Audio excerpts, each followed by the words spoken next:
Hello and welcome to Transformation Now. Hi, I'm Rita Rocker, speaker, author, and coach with SoaringHigher.rocks. And I am very privileged today to continue speaking with you with some great ideas from Hope at the End of Your Rope, steps to rebuild your life.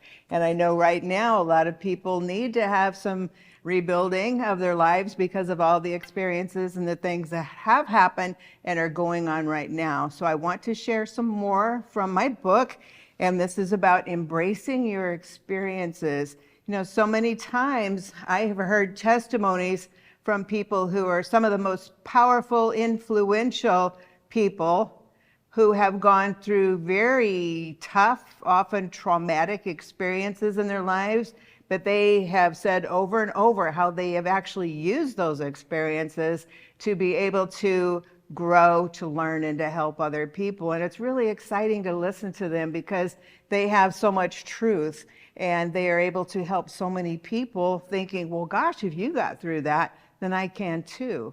And so know that there are so many things that you can do to embrace your experiences, even if they are really tough ones, because we learn and we grow from those, and we can get stronger, we can get bigger and better if we focus with our mind and determine that we want to soar ahead, to soar higher. And so think about embracing your experiences and ask yourself, what have you been doing in the past 10 years? Okay, so sit down with a pen and paper and think, what have you been doing in the past 10 years? And I know that would include experiences that you've had from other people, but also you yourself. What have you been doing in the past 10 years? Taking steps to make life better in a specific area, maybe that needs improvement, or just surviving through the trials of the present and the past. And so I've done that a lot in my life, just kind of in survival mode with things that have happened. But that's not how we change our lives and go forward. We need to go from there. So we either make things happen or we let things happen to us. And so I would encourage you to really work at making new things happen in your life, because we can all do that, no matter what has happened. And as I've shared many times before, I've seen too many people without arms and legs who could drive, that could play instruments, that could swim, that could dance, like the one veteran on Dancing with the Stars that had one arm missing and then the opposite leg missing. And he was in the top few of the finalists in Dancing with the Stars. So again, it's, are we going to let life happen to us, or are we going to make new things happen for us? And again, we all have that ability. We just have to get our minds focused and set in that direction, because whatever we're thinking about is what we're going to keep reproducing. So I love a saying that I wrote several years ago: I will feast at the table of life. Crumbs are no longer acceptable, and they're no longer acceptable for you too if you have lived with a lot of just getting the crumbs of life while everybody else gets the good stuff. So think about that. You know, in chapter 8, it's called From Self-Conscious to Self-Confident, a Story of Transformation. And in my actual book, I have an entire story that's about someone named Bella who went through a transformation regardless of everything that had gone on in her life. You know, what does self-conscious mean? We all pretty much know what it means, but I like some of the descriptions here. Awkward, ill at ease, insecure, uncomfortable, embarrassed, unsure of oneself, or timid. So there's a lot of people out there, and I've certainly dealt with that too, very self-conscious. What do people think about me?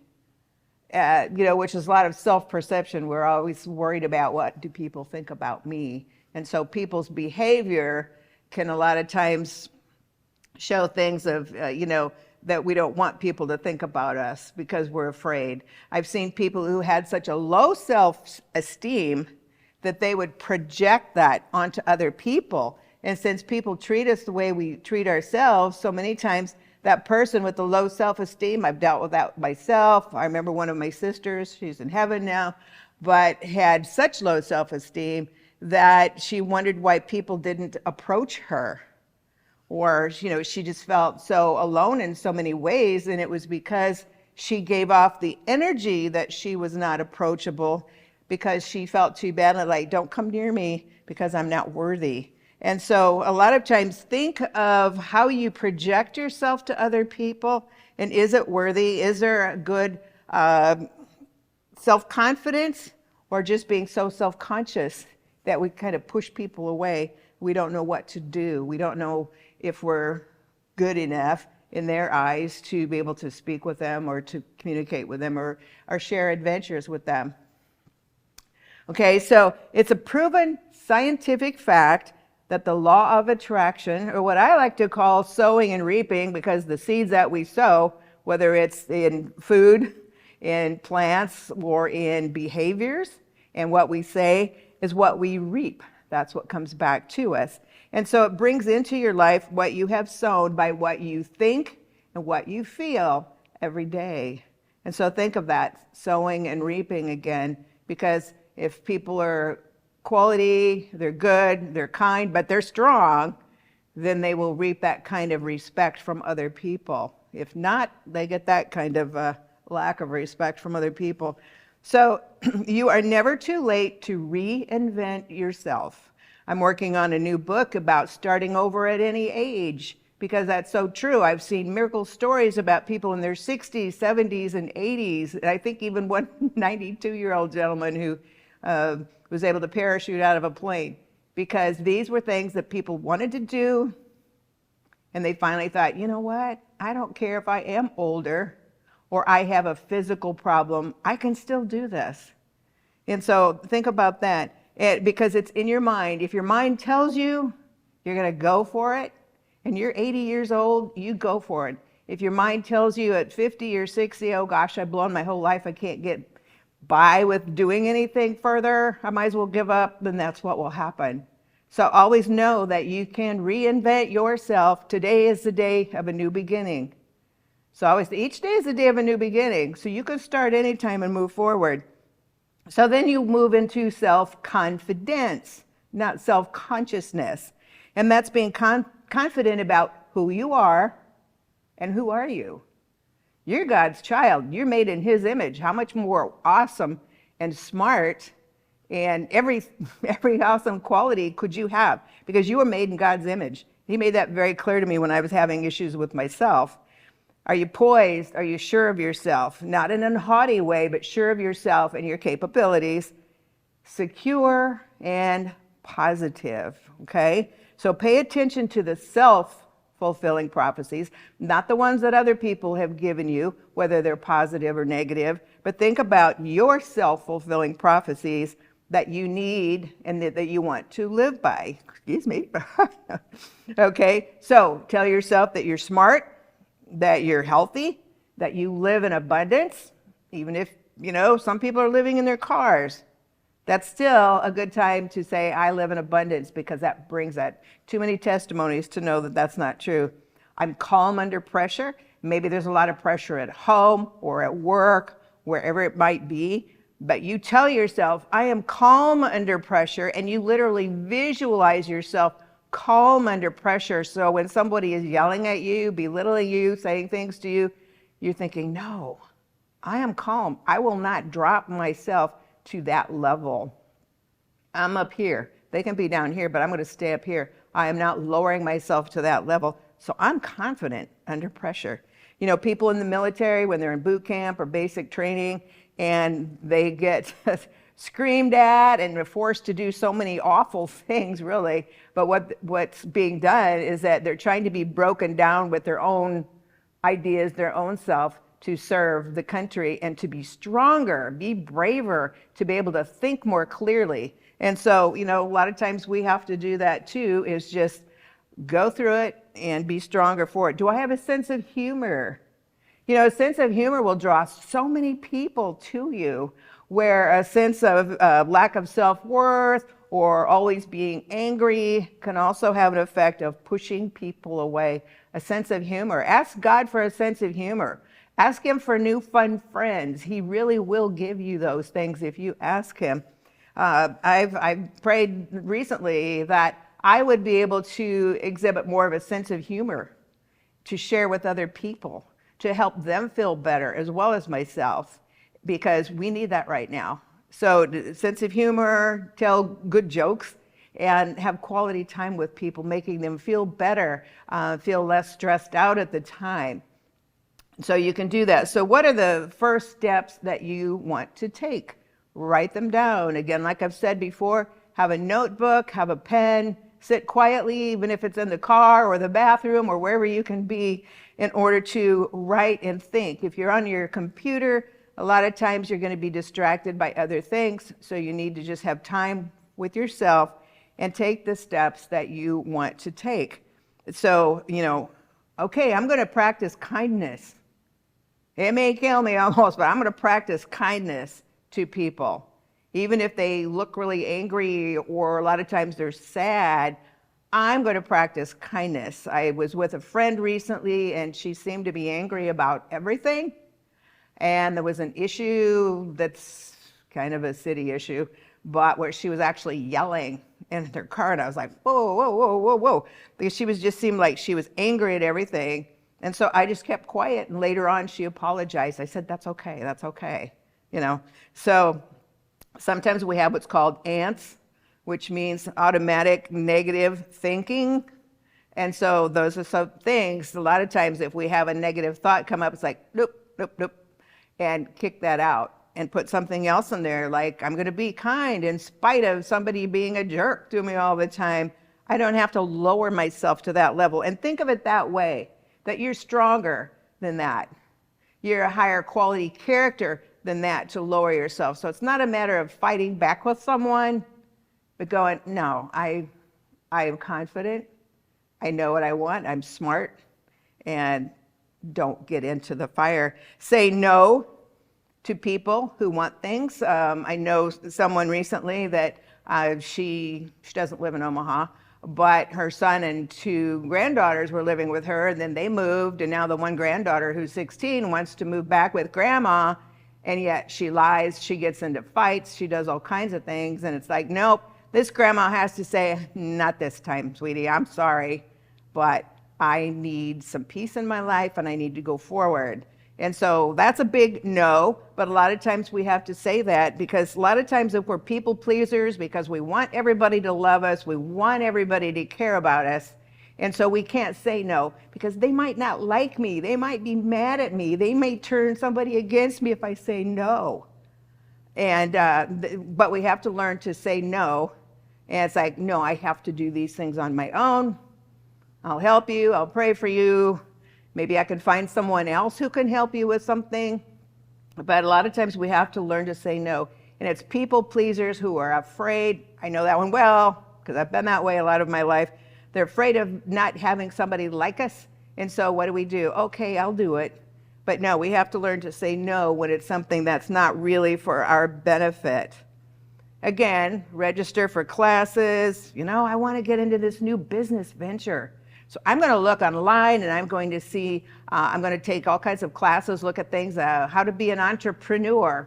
What do I need to do? There's like a million things out there on YouTube that you can learn if you want to become an entrepreneur, if you want to join an organization that can help you build your own business, that can give you advice on networking. I have a lot of coaching programs on networking and verbal and nonverbal communication skills and things like that. So think, okay, yes, I think I will do that. I've always wanted to do this. I've always wanted to sell these products. I need some good sales tips and how to communicate with people, what to say, what not to say.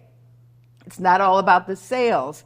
When we meet somebody, it's not about sales. It's about building a relationship with that person, because once they learn to trust us, then we can go on to make sales with them, because they like us so much, because they've learned to trust us. They know we care about them. We're not in it just to make a sale. So there again, think of the things that you can take, that you can learn from.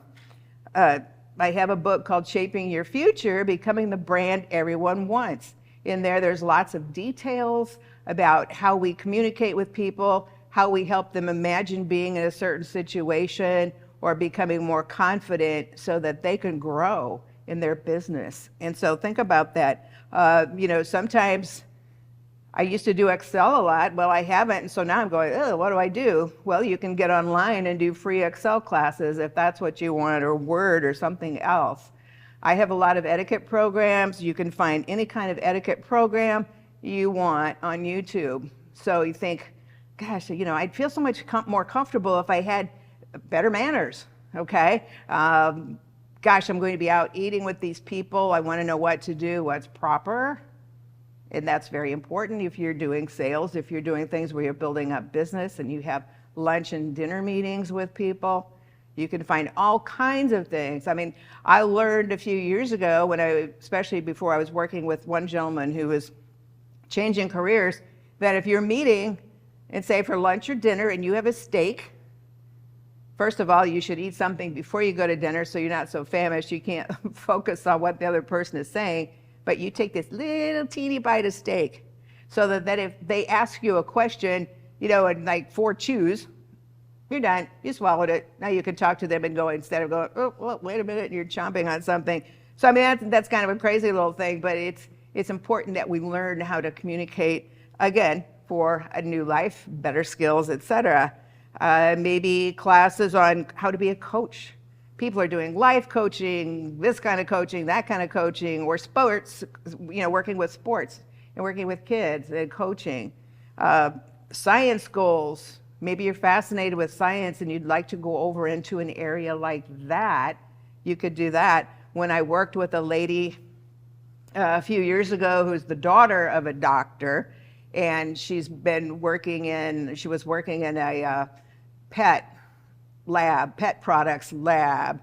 Beautiful girl, great personality, really smart. And she was so bored because she was literally in a lab all day working with pet products and scientific things like that. And so I worked with her to be able to get confident enough to go out, be a sales rep with an organization that had pet products, because a lot of times medical sales, any kind of products like that, whether it's for people or animals, really lucrative business. So we worked together so that she would be able to learn how to be confident in her presentations, go out there and meet people, network, so that she could turn her lab experience, all of her knowledge, into working for a company where she would be out in the public. She could be working with veterinarians, she could be going into stores with pet products and doing something like that. So again, it's what are we thinking and what kind of steps do we need to take in order to move forward and maybe switch a career, whatever the case may be. Or just exercise classes so that you feel better, so that you have more energy. I know I'm dealing with that, and just, watching the sugar, things like that can kind of drag us down. And so all kinds of things like that. So think of some things that you could write down as far as the reinvention of you, because there's a lot, and we just keep going every day, be steady. So it's never too late to start over, no matter what has happened to you. I've seen some pretty heinous, I was watching one yesterday, testimonies, oh, Lordy, I couldn't believe it. And yet, this woman, I don't know how old she was then, probably 45, and whole new life after hideous things where you'd think she wouldn't even be here anymore. So we can do that if we set our minds to it. So remember the old saying again that I've repeated before, if you always do what you have always done, you will always get what you've always had. And that is so true, because I've done that. I've heard other people say, I just want to get a new change, but what are they doing to make those changes? Same old thing. The same old thing is familiar. That's why we do it, because it's a familiar space where something out there is unknown, and we can be afraid that maybe we can't get there, or what will people think? So always think about that. We have to do different things in order to get different results. All right, so what are you currently doing, and then also allowing to be done or not done that are holding you back? And that's all here. It's all mind, because whatever we're thinking is what we're going to continue producing. So always, what's going on in my mind? Think about that a lot, because that will definitely tell you.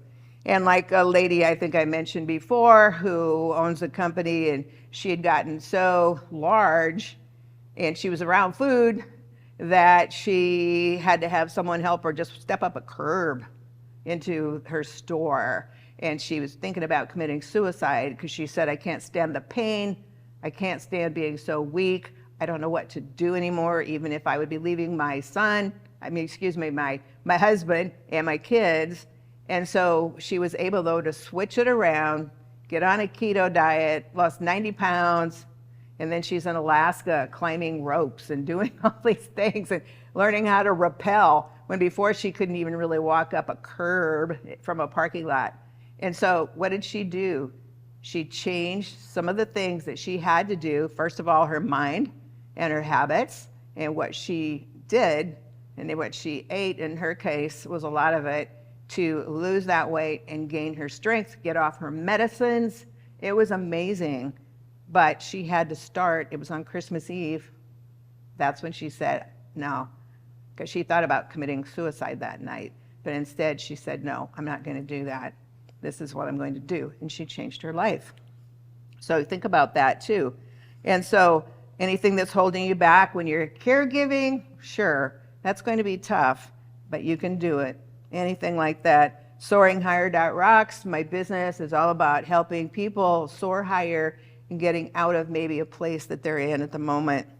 And so, again, I think I might have shared last time, recently I saw a video of a competitive swimmer who had no arms and one very small little leg.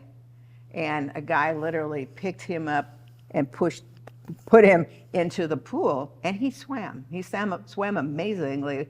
And look what he had. Very little that he could do, but he not only stayed afloat, he swam down lake and back. And so sometimes when we get a little bit discouraged, it's good to think of something like that and go, hey, if he could do that, I can conquer whatever it is in my life that's holding me back. So think about what you need to do, not what other people are demanding you do. Okay, there's a big difference there. And again, sometimes that means getting away from certain people and moving forward. So think about that as well. So move on now, not tomorrow. What can you do before you go to bed after you watch this? And think about a plan, one plan. Just think of one thought that you could do the next day and build from there and go forward. And a lot of it is first sitting down and assessing everything that's going on in your life and deciding, oh yeah, okay, I see this is going on. I see what it's doing to me, to my family, to my job. So I'm gonna move forward from here. I'm taking this first step. So think about, and when we make mistakes, I've made millions of them, but when we make mistakes, okay, don't punish yourself the rest of your life, okay? Don't do that and feel guilty, feel angry. Oh gosh, I did this, I blew that. I mean, I've experienced a lot of that, but no, do not hold your mistakes against you. Look at them as learning opportunities, learning lessons, okay? So know that, okay, I learned from this, like Thomas Edison, 1,000 failures before he got everything right with the light bulb. And so think of that. Okay, I tried this, it didn't work. I learned that this doesn't work, so now I'm going to try this. And you learn as you go along of old things that are passing away, all things are becoming new. That's so important. And think of it that way, because that will really help you to get going forward. And it won't take much time in this, but I know I've said before, examine your relationships that you're with, because I'm seeing that with so many people right now. And so many like parents, especially mothers, since I'm female and I talk to women a lot more, is that like maybe an in-law join the family and turn the kids against this woman. It's very unfortunate. I've seen a whole bunch of families where someone has entered the family, or there's just somebody who's obnoxious and wants everything for themselves. And so they have turned kids, grandkids away from these people. So examine relationships, see what's going on there, and don't allow constant negative feedback to wear you down. Instead, dismiss it, see where it came from. Nobody's opinion has the right to determine your worth or your value. So always remember that and go, nope, I'm not listening to that. I know better. I'm God's child. That's all I need. So Change can be frightening because we're not familiar with it. And usually I'm hearing a lot lately, change is uncomfortable, okay? But it's worth it because we can start a whole new life, establish a whole new life. So think about that as far as cultivating new friendships as well. Again, like I've said before, ask God for new friends. He will give them to you. I talked to a young lady last week, and she said just since she had kind of a wild life, she's settling down a little bit and, has her boyfriend now, but she said, I don't have any friends anymore. And she was very sad. She said, I have my son who's 9 years old. And she said, she has a boyfriend she sees, but he's busy. And she looked so sad, I don't have any friends anymore. And I said, you know what? You ask God for new friends because he's always faithful to do that. Because when we have a big change in our life, a lot of times we have to let go of certain people. And it may feel a little bit sad. We may feel a little bit lonely. But ask God for new friends and you'll be amazed. He will do that for you. And then you'll have people that are more like who you want to be and who you want to be around. So always think about that. And then again, just being aware always, constantly, all day long, of the tapes that are playing in your mind. Whether you're alone or with others, there's tapes that are going to go around in your mind and tell you what to do or how to feel. And when they're not positive ones, you have to let them go. And that can be hard to do. You may have to do it every 5 minutes some days, but it's worth it. So always remember that and just be aware of that. Negative thoughts, nope. I'm patient. My priorities in order. I'm not going to procrastinate anymore because I'm afraid of failure. No, that's a good one. We procrastinate because we're afraid to step forward. We don't know what's ahead. I'm not doing that anymore. I'm going to take steps every day to go towards my goal. And then know that you are qualified. You are special. You are awesome. You're God's child, and he loves you. So I'll continue on with this next time. So God bless and see you soon.